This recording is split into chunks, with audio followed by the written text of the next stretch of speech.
여러분 안녕하십니까? 광주 MBC 뉴스데스크입니다. 최근 코로나19 확산의 특징은 조용하고 빠르게 퍼진다는 겁니다.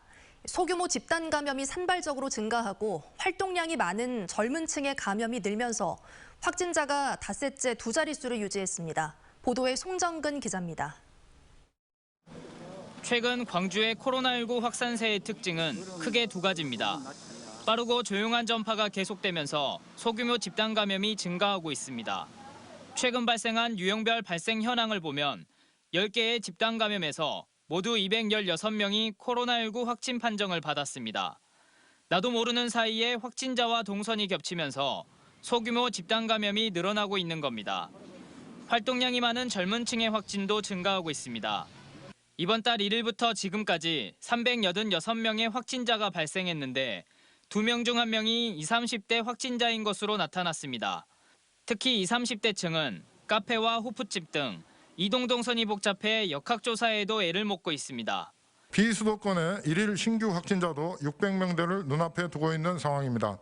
이번 4차 유행은 일상생활에서 자신도 모르게 가족과 지인 등을 감염시키는 조용한 전파가 빠르게 이루어지는 특성이 있습니다. 휴가철에 맞춰 확산하고 있는 최근 4차 유행은 우려가 현실이 되고 있습니다. 전국적으로 휴대폰 이동량이 증가한 것으로 나타난 겁니다. 지난주 한 주간의 휴대폰 이동량은 전국적으로 2억 2,600만 건으로 3차 유행을 억제하기 시작한 올해 1월에 비해 28%가량 높아진 것으로 확인됐습니다.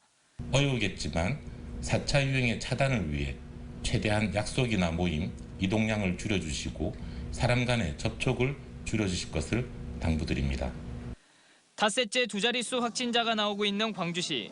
광주시는 당분간 확산세가 쉽게 잡히지 않을 것으로 보인다며 시민들의 방역수칙 준수를 호소했습니다. MBC 뉴스 송정근입니다. 고 김홍빈 대장의 장례식이 광주 염주체육관에서 산악인장으로 치러집니다. 광주시 사고수습대책위원회는 김홍빈 대장의 업적과 가족들의 뜻을 반영해 김 대장의 장례를 대한산악연맹과 광주시 산악연맹이 주관하는 산악인장으로 치르기로 했습니다. 또 다음 달 4일부터 8일까지를 장례 기간으로 정해 광주 염주체육관 1층 로비에 분향소를 설치하고 다음 달 8일 연결식을 엄수하기로 했습니다.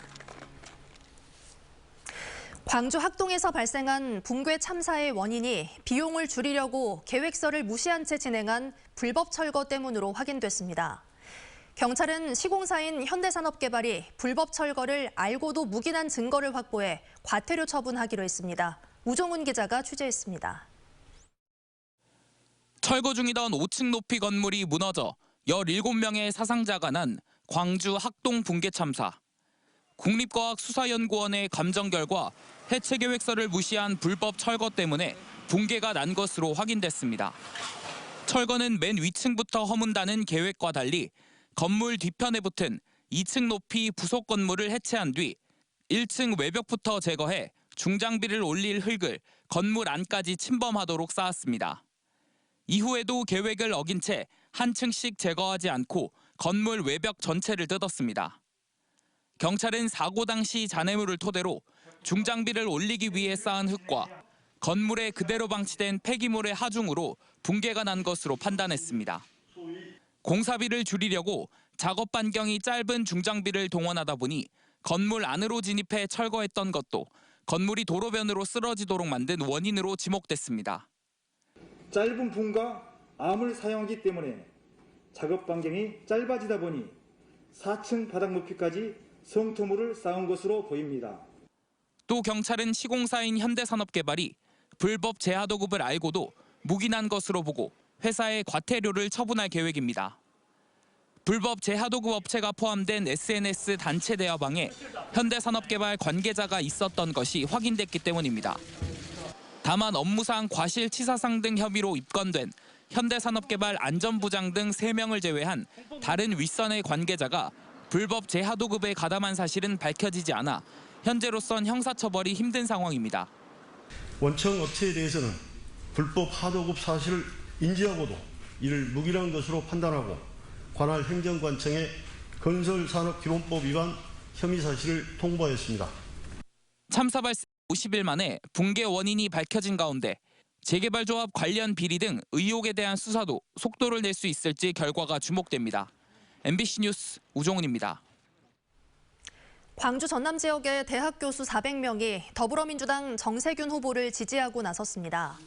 정세균 후보를 지지하는 광주 전남 대학 교수들은 새로운 일자리를 창출하고 코로나 위기 극복 역량을 갖춘 후보는 민주당 대선 후보 가운데 정세균 후보뿐이라고 강조했습니다. 또 공정 리더십으로 사회 불공정을 혁신하고 공정 민주화를 실현할 후보는 정 후보라며 지지를 호소했습니다. 광주역 일대에 추진되는 도시재생 뉴딜 사업의 핵심인 빛고울 창업 스테이션이 착공했습니다. 빛고울 창업 스테이션은 350억 원을 들여 지상 5층 규모로 건립되고 스타트업이나 중소벤처기업을 위한 입주와 보육, 복합문화 공간 등을 두루 갖출 예정입니다. 광주시는 오는 2025년까지 추진되는 도시재생 뉴딜 사업을 통해 광주역 일대 호남권 최대 창업단지를 육성한다는 계획입니다.